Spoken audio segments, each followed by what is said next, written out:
আসসালামু আলাইকুম বন্ধুরা, বরাবরের মতো আজকে একটা রান্নার রেসিপি আপনাদের সাথে শেয়ার করছি।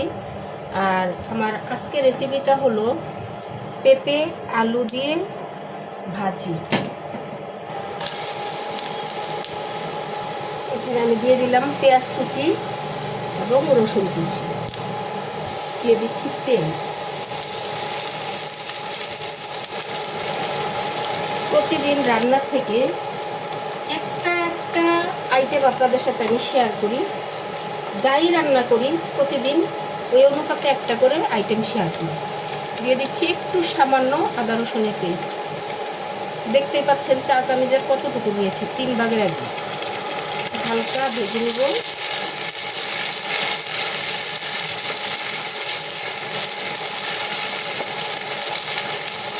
বন্ধুরা, আমার রান্নার ভিডিওগুলি আপনাদের কাছে কেমন লাগে অবশ্যই কমেন্টে জানাবেন।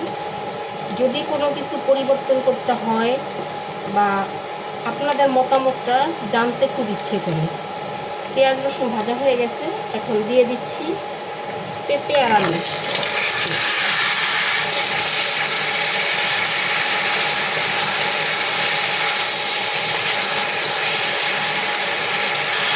একটু হলুদ বাটা। এই ভাজিটা খুব বেশি একটা মশলা লাগে না, বা হলুদ মরিচ অতিরিক্ত দিলে এই ভাজিটা দেখতেও ভালো লাগে। একটু হালকা সাদা সাদা থাকলে এই ভাজিটা দেখতেও ভালো লাগে এবং খেতেও ভালো লাগে।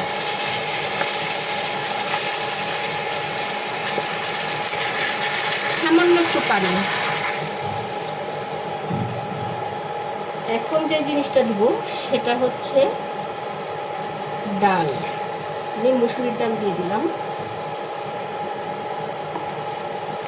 আপনারা দেখলেন যে আমি কত অল্প মশলায় রান্নাটা করছি। একটু ঢাকনা দিয়ে ঢেকে দিব। ভাজিতে পানি দেওয়ার কারণ হলো এই ভাজিতে একটু পানি দিতে হয়। পানি দিলে ডালটাও সুন্দরভাবে সিদ্ধ হবে এবং আলু পেঁপে খুব সুন্দরভাবে সিদ্ধ হয়ে যায়। ওই ভাজিটা খেতে একটু ভালোই লাগে, সেই জন্য আমি একটু হালকা পানি দিয়ে দিলাম।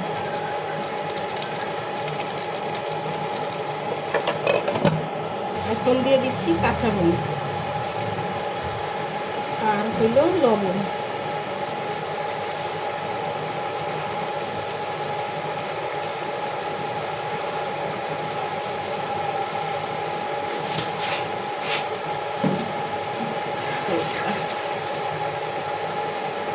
দেখেন ডালগুলি কত সুন্দরভাবে সিদ্ধ হয়েছে। আর যদি পানি না দিতাম তাহলে ডালটাও সিদ্ধ হতো না। আর একটু ভালোভাবে রান্না করে দেব। আপনি এই ভাজিটা ভাত, রুটি, পরোটা সব কিছুর সাথে খেতে পারবেন। ভাজিটা খেতে কিন্তু অনেক ভালো লাগে, অনেক স্বাদ হয়।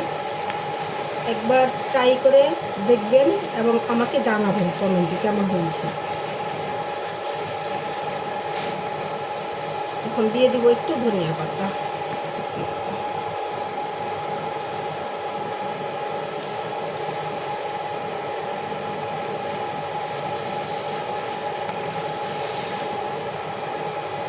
তো আমি বিদায় নিচ্ছি আপনাদের মাঝ থেকে। সবাই ভালো থাকেন। আল্লাহ হাফেজ।